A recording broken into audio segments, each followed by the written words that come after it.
नमस्कार दोस्तों, DD red के एक और रिएक्शन वीडियो में आप सभी का स्वागत है। मैं हूं आलोक। तो आज जो वीडियो लेकर आया हूं वो वीडियो है सना अमजद का, और बड़ी डिमांड आ रही थी भाई इसकी कि ये चैंपियंस ट्रॉफी पर वीडियो बनी है। और टाइटल इसका Jaishankar said Pakistan is not safe for any sports, पाक क्राइंग रिएक्शन। अच्छा जी, तो बात तो सही कही है यार, उन्होंने कोई गलत बात थोड़ी ना कही है। चलिए देखते हैं पाकिस्तान के लोग क्या कह रहे हैं। आज पाकिस्तान क्रिकेट बोर्ड की चैंपियन ट्रॉफी को लेकर 16 बोर्ड के साथ ऑनलाइन मीटिंग थी, जो कि अगले 24 घंटों के लिए मुलतवी कर दी गई है। आईसीसी का कहना है कि पाकिस्तान क्रिकेट बोर्ड और बीसीसीआई दोनों बोर्ड जो हैं चैंपियन ट्रॉफी को लेकर अपनी अपनी स्ट्रॉन्ग स्टेटमेंट लेकर आए, तभी ये मीटिंग हो पाएगी।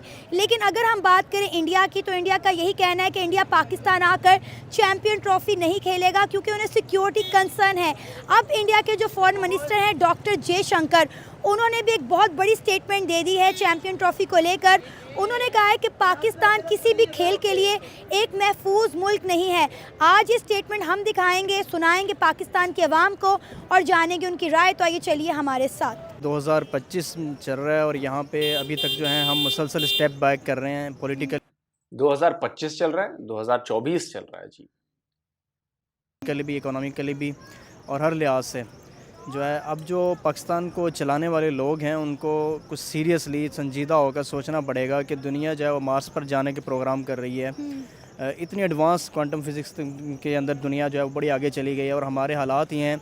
हमारी आईटी की हालत इस वक्त ये है कि हमारे सादा मैसेजेस जो ऑडियो और वीडियो हैं वो भी नहीं पहुंचते। और यहाँ कि आप दुनिया 5G और 6G के टेस्ट कर चुकी है, दुनिया चल रही है, उसके ऊपर अपने रोबोट्स अपनी मशीनें चला रही है, उसके ऊपर अपने सनतें उन्होंने खड़ी कर दी हैं, पूरा इंफ्रास्ट्रक्चर उसके ऊपर खड़ा कर दिया हुआ है।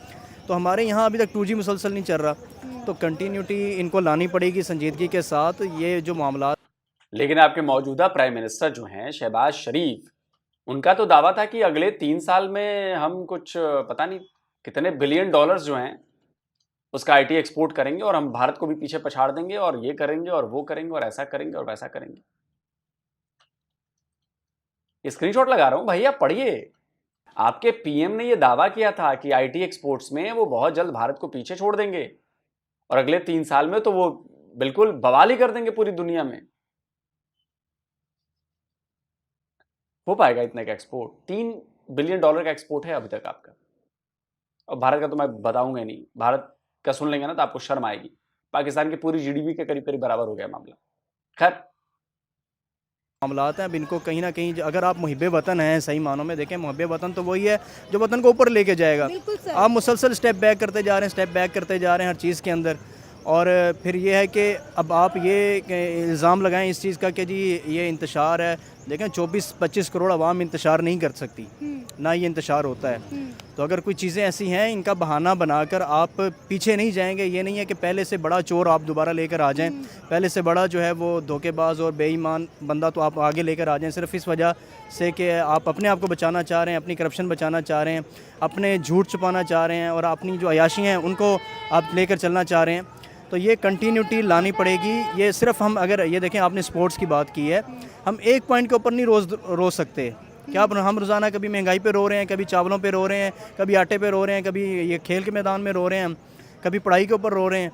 यानी हर चीज़ के ऊपर तो हमारा रोना धोना लगा रहेगा। लेकिन कोई ऐसा हमारी पॉलिसी जो है वो कंटिन्यूटी उसके अंदर आनी चाहिए, कोई मुसलसल तसलसल आना चाहिए जिसका फ़ायदा आवाम को कम से कम हम 5-10 साल तो एक लाइन के अंदर चल सकें। हम तो मुसलसल जो है वो खड्डे के अंदर गिरते जा रहे हैं और इस दलदल के अंदर फंसते जा रहे हैं। तो जो हमारे जो खैर खां हैं, जो मुक़्तदर इदारे हैं, वो बजाय हमें निकालने के और इसके अंदर देखे ना कि आए दिन पाकिस्तान को कंटेनर लगा के बंद कर दिया जाता है। पाकिस्तान के तमाम बड़े शहर, तमाम बड़ी मेन शहराएं जो हैं वो बंद कर दी जाती हैं। अब ऐसे हालात को देखते हुए कौन सी टीम पाकिस्तान में आकर खेलना पसंद करेगी? श्रीलंकन टीम आई थी, अपनी सीरीज़ पूरी किए बगैर वो वापस भाग गई। हमने उन्हें कहा कि भाई कोई हादसा पेश ना आ जाए, आप लोग यहाँ से भाग जाएं। दूसरी तरफ हम इंडिया को कह रहे हैं कि भाई आप आएँ, हम लोग सेफ़ हैं, पाकिस्तान सेफ है, आपको सिक्योरिटी देगा। देखिए, मैं इसमें ये ऐड करता हूँ कि अगर आप डेमोक्रेसी हैं तो आपको ये राइट नहीं है कि आप लोगों की आवाज़ दबाने के लिए शहरों के शहर बंद कर दें। हाँ जी। या तो आप डेमोक्रेसी को क्लेम ना करें, आप ख़त्म कर दें। आप कहें जी हम डिक्टेटरशिप करते हैं या हमारे यहाँ बादशाहत है, आप ये क्लेम करें, आप वो सिस्टम ले आएँ। आप कहें जी हम बादशाह हैं, हाँ जी, तो आप करें। सऊदीया करता है, दुबई करता है, वहाँ पे अलाउ नहीं है, एहतजाज अलाउ नहीं है, रैलियाँ अलाउ नहीं है। जब आप डेमोक्रेसी क्लेम करते हैं तो फिर लोगों को राइट दें कि जब वो बोलने के लिए निकलते हैं तो आप उनके शहर बंद ना करें। अब बोलने के लिए 10 लोग आ रहे हैं, अब बाकी 20 करोड़ लोगों की आपने ज़िंदगी बंद की हुई है। लोगों के लारी अड्डे बंद किए हैं, तालीम बंद कर दी है, इंटरनेट बंद कर दिए, पेपर कैंसिल कर दिए हैं, अस्पताल कोई नहीं जा सकता। अपने जो है वो रात को आप मार्केटें बंद कर देते हैं, कोई खाना पीना किसी ने कुछ करना है, अपने मामला ज़िंदगी के चलाने हैं, कारोबार है नहीं। अगर कोई कारोबार आपको अपना एक्स्ट्रा टाइम देता है तो वो भी नहीं दे सकता। तो यानी आप 10-20 लोगों के लिए 25 करोड़ों लोगों को आपने दाव पे लगाया हुआ है। तो या तो फिर ये दो नंबरी ना करें, डेमोक्रेसी क्लेम ना करें। अगर आप डेमोक्रेसी हैं तो फिर डेमोक्रेसी के अंदर ये होता है कि अगर कोई आ रहा है अपनी आवाज़ बुलंद करने के लिए, अपने राइट और अपने हकूक़ की बात करने के लिए आ रहा है तो आप उसको राइट दें। सर मेरा आपसे एज अ पाकिस्तानी बड़ा सिंपल सा सवाल है, क्या आपको लगता है, ऑनेस्टली बताइएगा, क्या आपको लगता है कि पाकिस्तान टीम इंडिया के लिए महफूज है? क्या टीम इंडिया को पाकिस्तान आकर खेलना चाहिए?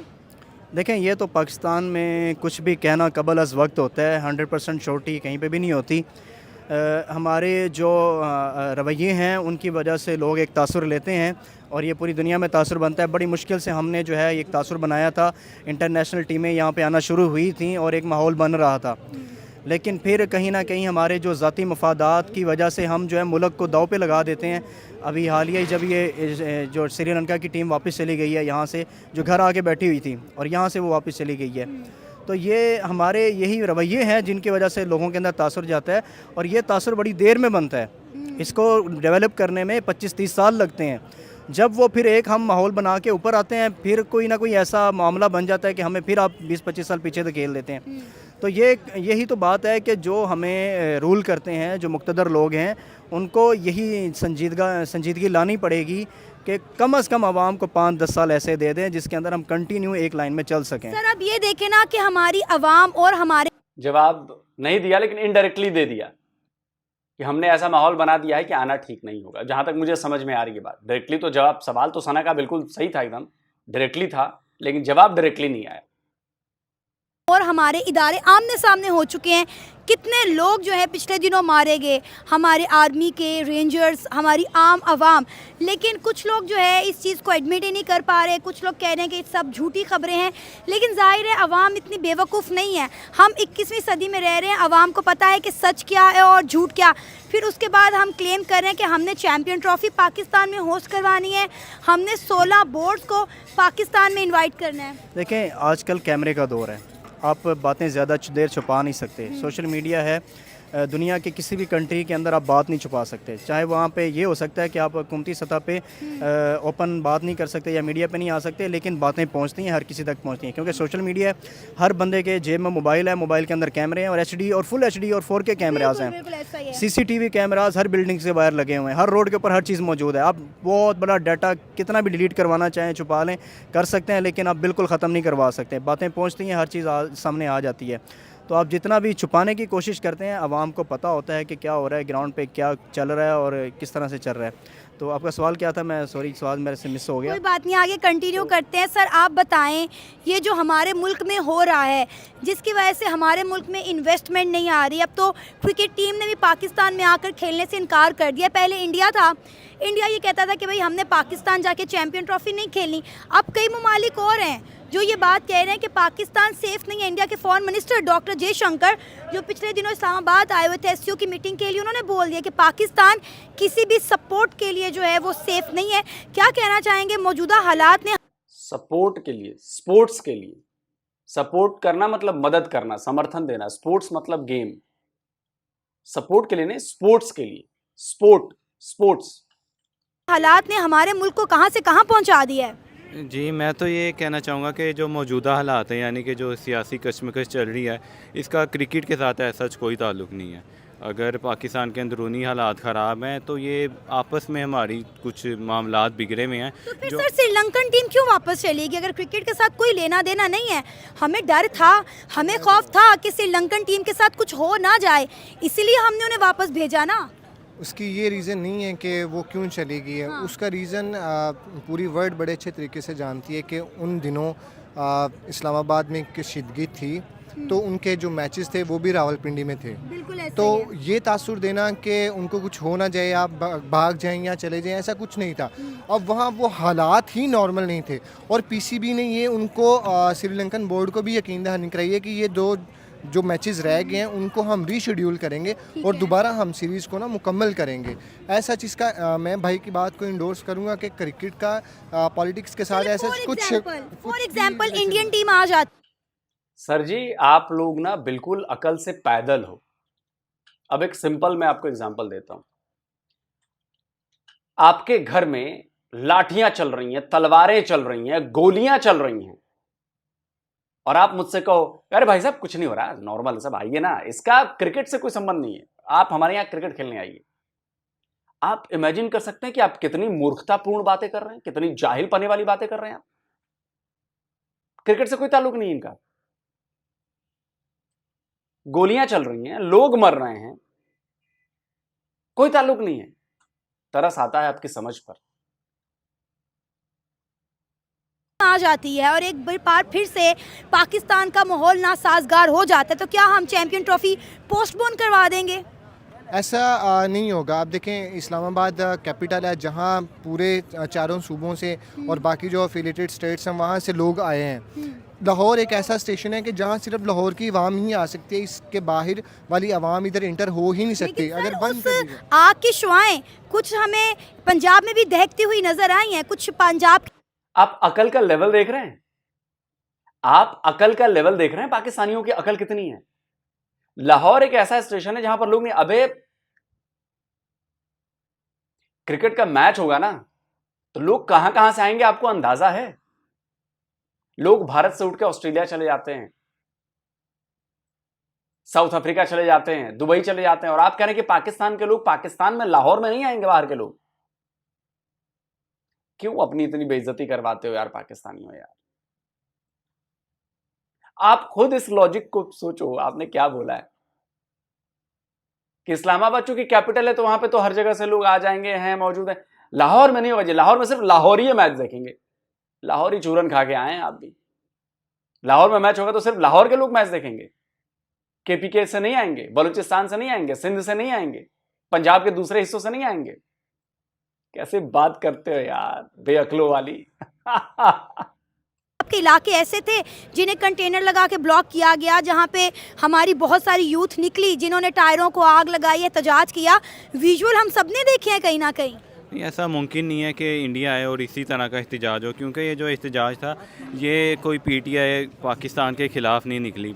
लेकिन पीटीआई को जब पता होगा कि इधर इंटरनेशनल ट्रॉफी इवेंट चल रहा है तो वो भी इस तरह की हरकत नहीं आपको करेंगे। याद होगा जब एससीओ की मीटिंग हुई थी तब भी पीटीआई ने अपनी जो है प्रोटेस्ट कॉल दी थी, शायद आपको याद मैं हो। ऐड कर अभी बेलारूस के प्रेसिडेंट आए थे, तब भी ये गोलियां चल रही थी, लाठियां चल रही थी, शल बरस रहे थे।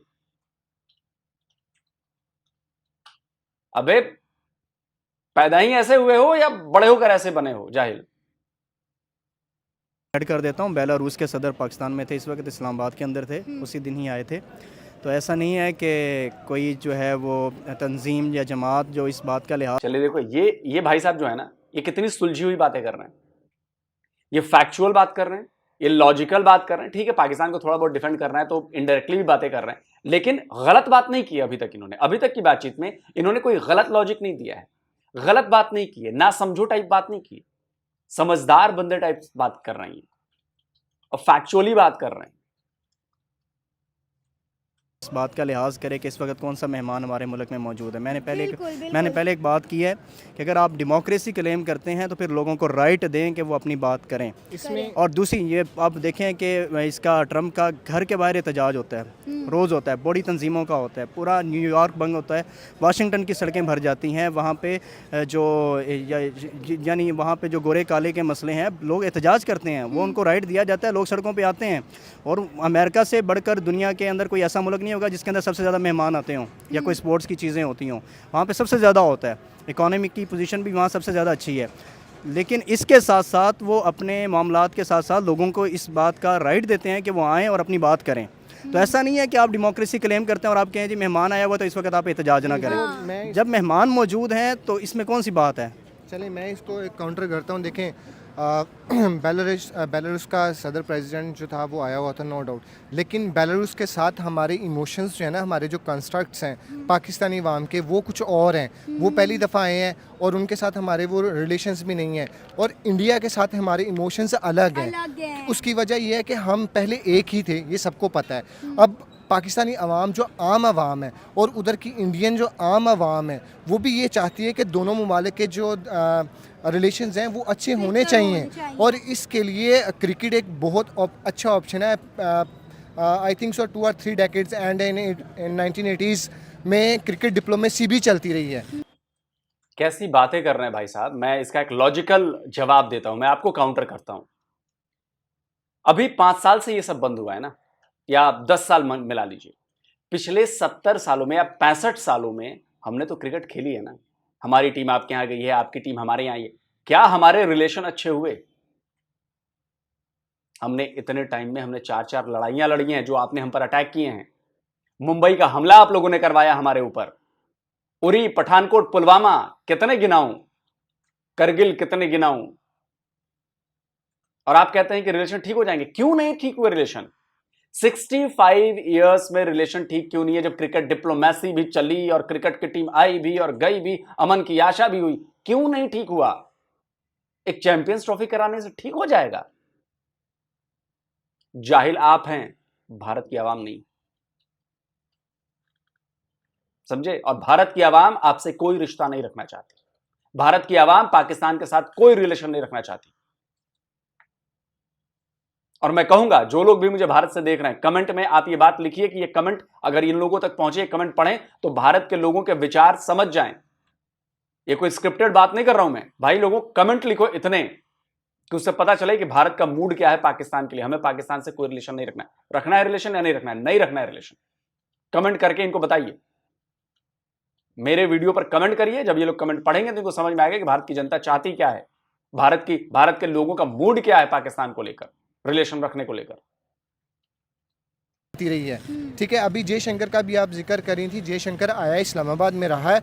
जब वो इधर था तो उसने कहा है वो फ्रीली घूमता रहा है, उसको ऐसा नहीं है सच के बहुत ज्यादा प्रोटोकॉल उठ के जो है वॉक करने गए हैं, उन्होंने अच्छे से अपनी मीटिंग अटेंड की और वापस जाकर उन्होंने पाकिस्तान के हक में, पाकिस्तान की हॉस्पिटैलिटी के हवाले से जो है एक ट्वीट भी की है।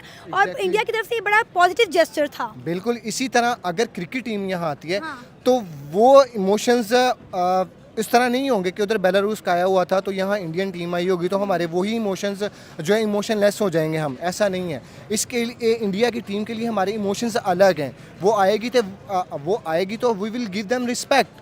हम उनको रिस्पेक्ट देंगे। ऐसा नहीं है कि उनकी तरह जब उधर बेलारूस का आया तो वहाँ सारे लोग इकट्ठे हुए हैं, सारा कुछ ये कशीदगी हुई है। वो मैं अग्री करता हूं आप रिस्पेक्ट देंगे। मैं इस बात से अग्री करता हूं कि आप बिल्कुल उन्हें प्यार करेंगे, लेकिन मैं इस बात से अग्री नहीं करता कि वो वहां पर सेफ है। आप फर्ज कीजिए, क्या जो पाकिस्तान में आतंकवादी संगठन काम कर रहे हैं, जो पाकिस्तान के लिए काम पाकिस्तान की सरकार के खिलाफ हैं, वो टीटीपी वाले हैं मान लीजिए, क्या इंडियन टीम का एक भी प्लेयर टीटीपी वालों के लिए जैकपॉट से कम होगा? आप जरा इस बात को सोचिए कि अगर टीटीपी के हत्थे हमारे देश का एक छोटा सा प्लेयर, हल्का सा प्लेयर, एक कोई बंदा हमारी टीम का, वो अगर कब्जे में कर लेते हैं, आपको आइडिया है कि वो क्या करवा सकते हैं उसके जरिए? आइडिया है आपको? इससे बड़ा टारगेट टीटीपी वालों के लिए कोई नहीं होगा। विराट कोहली, रोहित शर्मा, अगर इनमें से कोई एक उनको पकड़ लिया अगर टीटीपी वालों ने, क्या होगा? आप जरा सिर्फ इस बात का अंदाजा लगाइए। इनकार इस बात से नहीं है कि आप प्यार करेंगे कि नहीं करेंगे, इज्जत देंगे कि नहीं देंगे, आप क्या करते हैं, नहीं। इज्जत यह है कि जो आपके देश के, आप कहते हैं ना टीटीपी वाले देश के दुश्मन हैं, अगर उन्होंने विराट कोहली को पकड़ लिया किसी भी तरह से, क्या होगा? आप उस पल को जरा सोचिए और फिर हमारे खतरे का जो हम कंसर्न जता रहे हैं उससे कंपेयर कीजिए, तब आपको बात समझ में आएगी। ऐसे नहीं आएगी। इंडियन टीम और उसका हर एक सदस्य आपके यहां काम कर रहे जो संगठन हैं उनके लिए इतने बड़े एसेट्स की तरह काम करेंगे, क्योंकि पकड़ लिया ना तो इतना बड़ा एसेट हो जाएगा कि पता नहीं क्या होगा। लेकिन आप समझने को तैयार नहीं। वो आएगी तो हमारे इमोशंस अलग होंगे उनके लिए। और ऐसा नहीं होगा कि हम जाके धरना स्टार्ट कर दें, ऐसा भी नहीं होगा। वहाँ का जो धरना था वो एक स्पेसिफिक पॉलिटिकल एजेंडा था, वो कोई भी सबको पता है कौन सी जमात है, वो पीटीआई का था। यहाँ हमारे इमोशंस डिफरेंट है, इंटायरली आपको डिफरेंट है। लगता है कि पाकिस्तान क्रिकेट बोर्ड इंडिया को इस बात पे मना सकेगी कि वो पाकिस्तान आके चैंपियन ट्रॉफी खेलें? देखें उनको, वो तो जब बुलाना चाहते हैं तो फिर मोदी साहब बगैर वीज़े के भी बुला लेते हैं वो ये कोई बड़ी बात नहीं है। तो ऐसा नहीं है जो इस वक्त यहाँ पे पाकिस्तान के अरे सर, अभी तक आप बड़ी समझदारी भरी बातें कर रहे थे। शहबाज शरीफ को भारत बुलाने के लिए वीजा देने की जरूरत नहीं पड़ती है, या पीएम मोदी को पाकिस्तान जाने के लिए वीजा लेने की जरूरत नहीं पड़ेगी। उनके प्रोटोकॉल्स अलग हैं, वो हेड ऑफ द स्टेट्स हैं। आप लोग इस बात को क्यों नहीं समझते? इतने जाहिल कैसे हो सकते हैं आप लोग? एक आम आदमी में और एक हेड ऑफ द स्टेट में फर्क होता है। बेलारूस के प्रेसिडेंट जब आए आपके यहां तो वो पाकिस्तान का वीजा लेकर नहीं आए।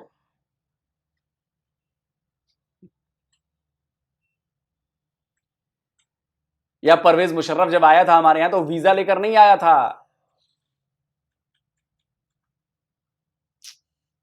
पता नहीं यार। के अंदर बिलखुसूस पंजाब के अंदर जो पार्टी इस वक्त रूल कर रही है, उनके बहुत अच्छे ताल्लुकात हैं। उनकी एक कॉल पे वो आ सकते हैं, इसमें कोई बड़ी बात नहीं है। उनके बहुत अच्छे ताल्लुकात हैं वहाँ पे। अच्छा, इसके पीछे में दो आइडियोलॉजीज़ हैं। जो पाकिस्तान के अंदर एक आइडियोलॉजी वर्क करती है वो कश्मीर को लेके है, दूसरी इंडिया के अंदर एक आरएसएस आइडियोलॉजी है। ये दोनों जो लोग हैं ना, ये ऐसे इवेंट्स ढूंढते हैं जिसको बहाना बना के हम इन चीज़ों को डिले करें और इससे यानी दूर करने की कोशिश करते हैं कि इवेंट्स ना हों। तो मैं समझता हूँ कि अगर आरएसएस का जब इंडिया से, क्या अभी जब पाकिस्तान की टीम आई थी तो आरएसएस ने इवेंट नहीं होने दिया? पाकिस्तान की टीम जब T20 वर्ल्ड कप खेलने आई थी भारत में तो क्या आरएसएस ने ये मैच नहीं होने दिए? क्या उन्होंने इसके खिलाफ जो है वो भीड़ लेकर पहुंच गए? आप उस आइडियोलॉजी को ना अपने कश्मीर वाली आइडियोलॉजी से मत मंगा करिए।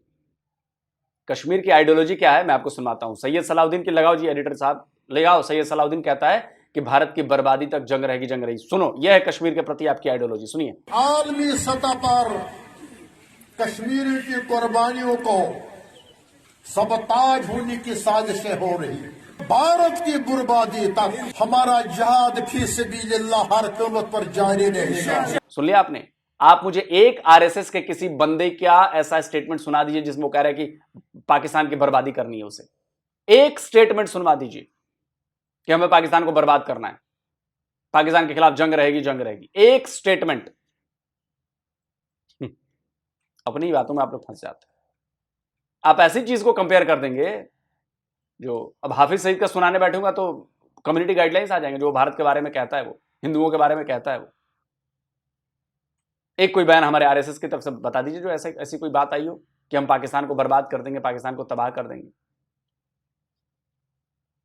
इंडिया से कोई बयान आता है तो उसके पीछे आरएसएस होती है और बीजेपी चूँकि आरएसएस लीड करती है उसको। तो पाकिस्तान के अंदर भी जो कश्मीर पॉलिसी का आइडियोलॉजी रखते हैं, अगरचे अभी वो कम हुआ है और पाकिस्तान इसके ऊपर मुसलसल पीछे जा रहा है। इस कश्मीर पॉलिसी के ऊपर जो है पाकिस्तान अपनी आवाज़ बंद कर रहा है काफ़ी अरसे से। तो कहीं, लेकिन फिर भी मैं समझता हूँ पाकिस्तान के अंदर क्या कहते हैं कि ज़रफ़ है कि ये इनवाइट करता है, मौका देता है, बात करता है, दुश्मन को भी कहता है कि आप हमारे ग्राउंड पे आ जाएं। पाकिस्तान के अंदर जो है वो ज़रफ़ है। लेकिन आरएसएस की आइडियोलॉजी बहुत ख़तरनाक है। वो क्योंकि जो उसका ये ख्वाब है पूरे महाभारत का, उसके अंदर वो ये तसव्वुर ही नहीं है उनके अंदर कि मुसलमान जो है वो इंडिया के ऊपर एक भी मुसलमान एग्जिस्ट करे। ये आरएसएस की रियल आइडियोलॉजी है और इसी के ऊपर वो जो है वो चलते हैं। और एक बात कहूँ, आप लोगों को जाकर आइडियोलॉजी ढंग से पढ़नी चाहिए आरएसएस की। आप लोगों के पास जो मैसेजेस आते हैं ना, आप उन पर भरोसा मत करो, आप पढ़ो। मैं इसका एग्जांपल देता हूँ। आपको पता है कि हिंदू महासभा का गठन कब हुआ था, जिससे आरएसएस चल के आगे हुआ? ये देश के विभाजन से पहले था। तो अगर ये आइडियोलॉजी रही होगी तो तब से आइडियोलॉजी रही होगी। तो अब तक तो मुसलमान खत्म हो जाने चाहिए भारत से। अब तक मुसलमान भारत से खत्म हो जाने चाहिए, लेकिन खत्म हिंदू हो गए पाकिस्तान से। खत्म हिंदू हो गए पाकिस्तान से, भारत के मुसलमान तो बढ़ गए। आज तो वो बवाल करते फिरते हैं सड़कों पर। आप बताइए, जिस देश में आरएसएस इतना मजबूत हो, उसी की सरकार हो, उसकी आइडियोलॉजी इतनी खतरनाक हो, उस देश में मुसलमान बढ़ भी गया, उस देश में मुसलमान बवाल भी कर रहा है, अपनी ताकत भी दिखा रहा है, सब कुछ कर रहा है। ये कैसे पॉसिबल है, ये दोनों चीजें एक साथ? और पाकिस्तान में देखिए क्या हुआ, हिंदू खत्म हो गए, हिंदू खत्म हो गया। आप बताइए 1947 में जितने परसेंट वहां पे हिंदू थे, क्या अब वो बचे हैं वहां पे हिंदू? ये जवाब मुझे मत दीजिएगा, अपने आप को दीजिएगा। अगर गैरत जरा भी हो आपके अंदर ना, गैरत जरा भी हो 1% भी, तो ये जवाब अपने आप को दीजिएगा। और अब मोदी को भी मुसलसल तीसरी दफ़ा उन्होंने जो पीएम बनाया है वो इसी आइडियोलॉजी के ऊपर ही बनाया है और मोदी इसी के ऊपर ही काम कर रहा है मुसलसल। वो चाहते हैं कि हमारे महाभारत के अंदर एक भी मुस्लिम एग्जिस्ट ना करे। आप इंडियन चैनल्स को उठा के देखें, दिन रात मुसलमानों के ऊपर जो है वो प्रोग्राम्स करते हैं, मुसलमानों के ऊपर हेट्स जो है वो फैलाते हैं, उनके अकीदों के ऊपर बात करते हैं, उनकी इबादत के ऊपर बात करते हैं। तो इस तरह करके जो है ना मेन फिर भी पाकिस्तान से ज़्यादा हिंदुस्तान में मुसलमान रहते हैं, बिल्कुल। लेकिन उनके आप यकीन करें कि जिस तरह हम बात करें ना कि हम इंडिया को वेलकम करते हैं, इंडिया के अंदर एक भी मुसलमान ऐसा नहीं होगा जो इंटरव्यू में कह सके जी हम पाकिस्तान को वेलकम करते हैं। अच्छा, उनके अंदर इतनी भी हिम्मत नहीं होती। न्यूज़ चैनल्स पे आप देख लें मुसलमानों की हालत क्या करते हैं वो। सर मैंने जब T20 में पाकिस्तान की टीम गई तो आपने वेलकम देखा वहां के मुसलमानों का? अगर इतना डरपोक होते, इतने डरते, तो वो वेलकम करते, वैसी ट्रीटमेंट मिलती पाकिस्तान की टीम को वहां पर, अगर भारतीय या मुसलमान जो भी ऐसा करते। भारत का मुसलमान हो, हिंदू हो, सिख हो, क्रिश्चियन हो, कोई भी हो, जब मेहमान कोई उसके यहां आता है तो वो कभी उसका अनादर नहीं करेगा, चाहे कोई भी हो। आपको इतनी भी समझ नहीं है? मैंने कई इंडियन मुस्लिम के ऑनलाइन इंटरव्यूज़ किए हैं, जो यहाँ पे बातें की जाती हैं वैसा नज़र तो नहीं आता। वो तो खुलेआम जाते हैं मसाजिद में, नमाज अदा करते हैं, इक्का दुक्का वाक़या नो डाउट हो जाते हैं, लेकिन इतनी शिद्दत पसंदी नहीं है जितनी आप बता रहे हैं। आप देखें उनके जो ये गुरु संगत होते हैं, ये जो उनके मजहबी रहनुमा बैठ के चैनल्स पे, अभी जो इसने मिथन ने बयान दिया था कि हम ये इनको मुसलमानों को काट के दरियाओं में बहा देंगे, तो ये इसने बयान दिया था अभी। और इसी तरह इनके जितने भी मजहबी रहनुमा हैं वो यही कहते हैं कि इस ज़मीन को जब तक मुसलमानों से पाक नहीं करोगे तो हमारी माँ भारत का ख्वाब पूरा नहीं होगा। अच्छा, आपका दिमाग खराब है, आपके दिमाग का इलाज कराने की जरूरत है, जाकर देखो।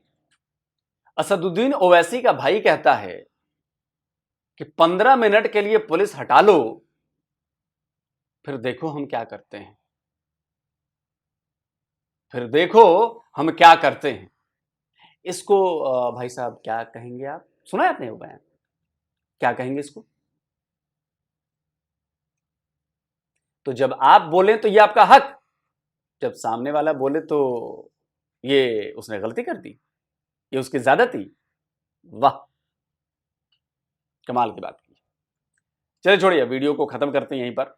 अब ये बातें बिल्कुल पॉलिटिकली जाने लगी हैं, बहुत बुरे जाने लगी हैं। अब इस पर ज्यादा बोलूंगा तो पाकिस्तानियों को भी ज्यादा मिर्ची लगेगी, और हमारे यहाँ भी कुछ मुसलमान वर्ग ऐसे हैं जिनको बहुत बुरी लगती है बातें भाई मेरी। चलिए कोई बात नहीं, लेकिन बोलना तो, सच बोलना तो हम छोड़ेंगे नहीं, सवाल करना तो हम छोड़ेंगे नहीं। तो भैया ये बात सही है कि पाकिस्तान जो है वो सेफ नहीं है। अब इसका मैं एग्जांपल देता हूं बड़े तगड़े तरीके से। 30 नवंबर की खबर है डॉन न्यूज की, जरा चेक करिए। Levies post attack 6 kidnap from Balochistan dam construction site. ये सेफ्टी है आपके यहां, 6 बंदे किडनैप हो गए, लेवीज पोस्ट पर अटैक हो गया। 30 नवंबर की खबर है। 30 नवंबर की एक दूसरी भी खबर है, peace eludes Kurram as 7 more killed in clashes. वहां पर अलग जंग चल रही है, शिया सुन्नी में बवाल चल रहा है, 7 और मर गए। देखिए इसी खबर में लिखा है कि टोटल मरने वालों की संख्या 100 से भी ज्यादा हो गई। बड़ी सेफ कंट्री है जी। अगली खबर, यह भी 30 तारीख की खबर है। तीनों खबर एक ही दिन की। अमीन गंडापुर, अली अमीन गंडापुर, केपी के, आपके एक स्टेट का चीफ मिनिस्टर सेंटर को धमका रहा है कि वी ऑल्सो हैव गन्स, हमारे पास भी बंदूकें हैं। तो जरा बताइए कि अगर कोई किसी को धमकाया जाए कि मेरे पास भी बंदूकें हैं, इसका मतलब क्या होता है जनाब? इसका मतलब क्या होता है? देखो बेटा, तुम लोग जैसे जाहिल हो वैसी जाहिल दुनिया नहीं है। दुनिया समझदार है, पढ़ी लिखी है, तुमसे तगड़े प्रोसेसर है उनके पास। तुम अभी कोर 2 डीओ पे अटके हो, यहां पे i9 पार हो चुका है। क्वांटम कंप्यूटर्स पे काम चल रहा है, सुपर कंप्यूटर्स बना चुके हैं हम। तो उस लेवल तक पहुंच ही नहीं पाए हो, सोच ही नहीं पाते हो, इंफॉर्मेशन को प्रोसेस ही नहीं कर पाते हो कि तुम क्या बातें कर रहे हो। तुम दावा कुछ और करते हो, तुम्हारे यहाँ की ग्राउंड रियलिटी कुछ और। ये 3 खबरें एक ही दिन की बता दी मैंने। दोस्तों आप बताएं, आप क्या कहते हैं? जल्दी मिलता हूं एक और नए वीडियो के साथ। नमस्कार, जय हिंद। तो अगर आप चाहते हैं मुझसे बात करना, मुझसे कोई सवाल पूछना, तो फैन कॉल पर आप मुझसे कनेक्ट हो सकते हैं। फैन कॉल में ये सुविधा है कि आप अपने हिसाब से वहां पर जाकर टाइम स्लॉट बुक कर सकते हैं कि आपको फलाने दिन मुझसे बात करनी है, फलाने टाइम पे मुझसे बात करनी है। लेकिन ये भी बता दूं कि ये पेड सर्विस है,